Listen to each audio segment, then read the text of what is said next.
I don't root at all. If the Niners win or lose, it doesn't matter. I still maintain a professional distance. But I want to say I was deeply moved by how Jimmy Garoppolo played against the Packers, and I was emotionally touched by it. So, and I know probably you think I'm crazy for saying this, but let me talk a little about it. Iggy and I were both English majors. He was at UCLA. I was at Little Lafayette College in Pennsylvania. And then I came to Stanford and the graduate school in the English department. So we're all in as literary critics. When I look at a game, any kind of game that I used to cover, and I believe Iggy feels the same way, it's not just a game. We look at it as literary critics. It's a play. Like a play you would see on Broadway. It has all the Aristotelian unities. It has a beginning, a middle, and an end. It has a problem. Who's going to win? It has suspense. You don't know. It has a resolution at the end. There's someone wins, someone loses, sometimes there's a tie. There's a resolution. In this game, I looked at Jimmy as the main character in the drama.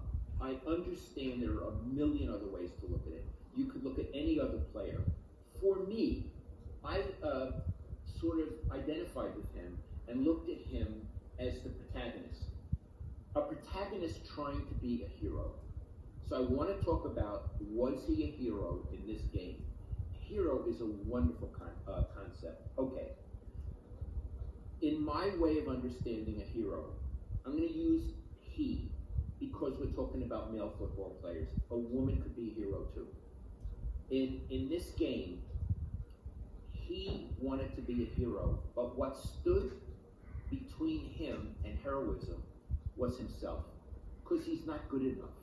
Iggy and I both think he's like a C quarterback. We call him serviceable. He can do some things very well. He can't play down the field. He limits the offense that Shanahan can use.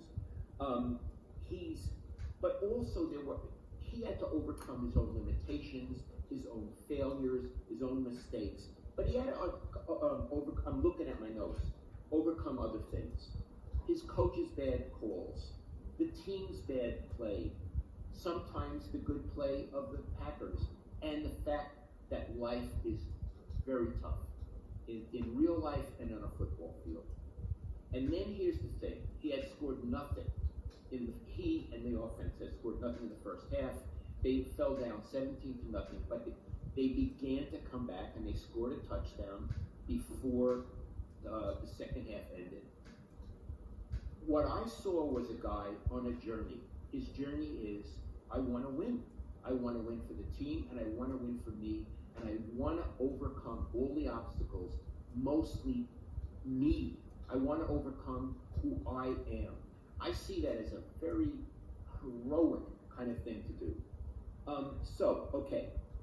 In the comeback, he showed courage, bravery, persistence, and if you look at this as a story, he showed pureness of heart. He had one intention, to win. And here's the thing, he did win, in spite of everything bad he did, in spite of the fact that he's not that good. He handed the team a victory. That growth, what he did in the game, I find beautiful. He handed the team a victory with only 37 seconds left, and this team having no timeouts.